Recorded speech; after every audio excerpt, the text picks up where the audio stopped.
moved by white tears. Most of us are moved by white tears because we don't actually think they're real. It's a performance. It's a switch that you turn on because you know that we have been socialized to see you as more human.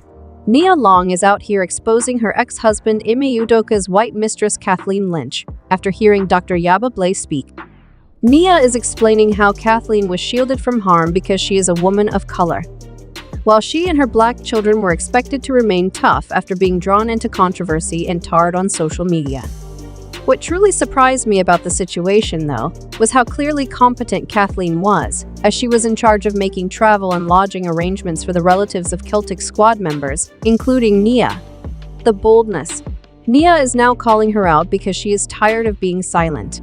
Okay, so it all began when Nia posted a video of Dr. Yaba Blay discussing how the world treats black women's tears versus white women's tears with her two friends on their We Can Do Hard Things podcast. Dr. Yaba asserts that how people react to crying white women differs significantly from their reactions to sobbing black women. Because nobody would notice if a black woman was sobbing and rolling around on the ground. However, the moment a white woman starts crying, everyone stops to ask her why she is crying. You know who completely concurred with what Dr. Yaba said? Nia Long, indeed. Additionally, she thanked everyone for subjecting her and her children to unimaginable hardships during her cheating scandal. Where was this level of knowledge a year ago? Nia remarked in her caption. The Celtics? A question mark. A question mark? A question mark. And for the first time, she mentioned Kathleen Lynch, the name of Ime Udoka's mistress, whose identity the NBA club never revealed. Nia added the following in the comment section. Thank you, Yavable, for your courage and speaking the truth for all of us. We must listen to and comprehend this conversation because it is so crucial. Now, in case you somehow forgot, Nia was shocked to learn that Ime had an extramarital affair in 2022. I should also point out that she learned about it at the same time as the rest of the world. When he was the head coach of the Boston Celtics, sources stated that Ime had a close relationship with a woman who worked for the team.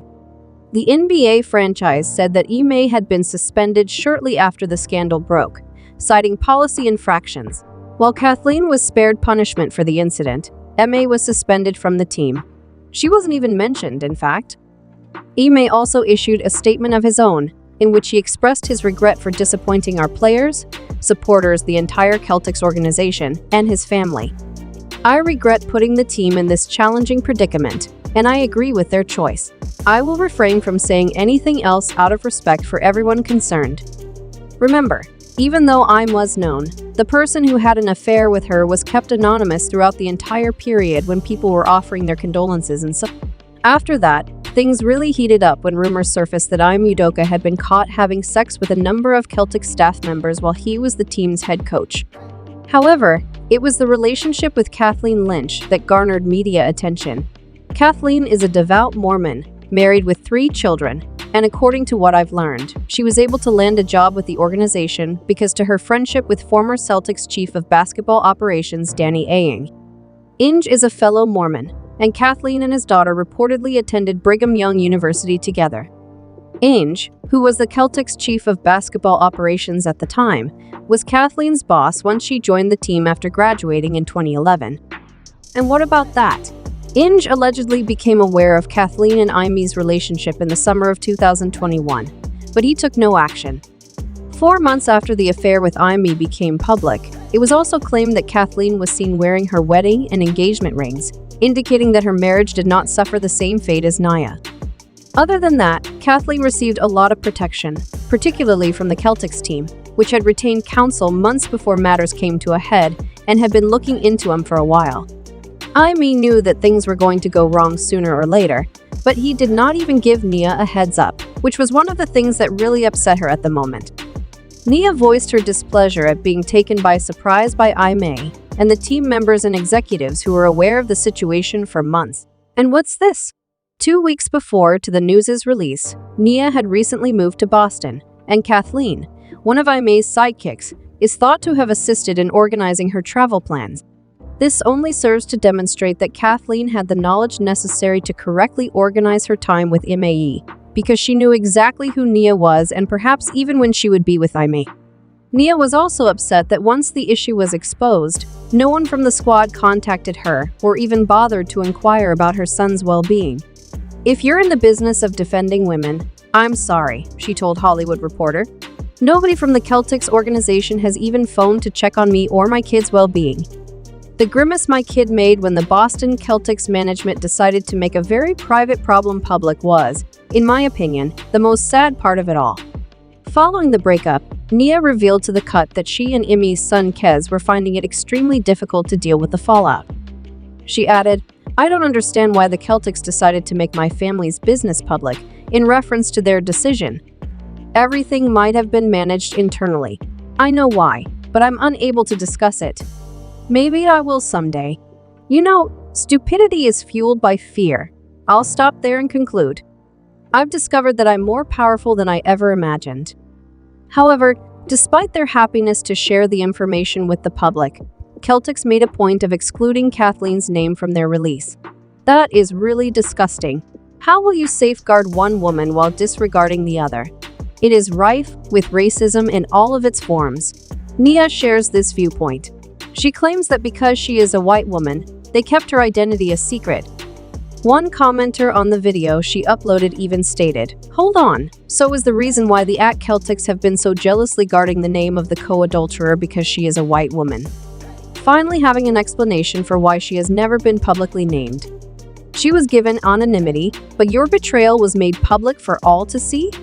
I wonder if I'm reading too much into your caption," Nia said, adding that she was right. Therefore, many people concurred that the level of protection provided to Kathleen Lynch, while Nia and her children were left completely uninformed and exposed, was on an entirely other level after Nia finally revealed the identity of the person I cheated with. Even the media stood up for Kathleen while repeatedly mentioning Nia's name and the names of her children. Well, after mentioning Kathleen Lynch by name for the first time, Nia really received a ton of support from other celebrities, including Snoop Dogg. Following her on social media, supporters also offered messages of encouragement, with one writing, "Yep, since the Celtics and the white media covered it up while vilifying Udoka in the media, we assumed it had to be a white snow roach. If he had cheated on a black lady, the next day the media would have featured her face." Others concurred with the statement that Nia ought to quit blaming the Celtics. Are you blaming the Celtics like this author? Why didn't the young man keep it in his pants? 1 year has passed. There is nothing owed to you by the Celtics organization. Your husband had many ST relations with another woman, a second person added. You appear to be more angry with his old employers than with him. I cannot fully understand the scenario because I am unaware of all the specifics, but from the outside, it seems that way. Of course, there are also others who have defended Nia, arguing that it isn't the team that she is blaming. Rather, it is the fact that the team was willing to identify Ime but never once brought up Kathleen. What do you guys think, though? Does it seem as though Nia is holding the Celtics accountable for Ime's adultery? Do you believe that the fact that Kathleen is a white lady warrants keeping her name hidden? What do you think of Nia finally naming her in public? Let me know your thoughts in the comments section. Finally publicly naming her? Thanks for watching our video. Make sure to subscribe our channel for more videos. Don't forget to like and comment. Also share with friends and family.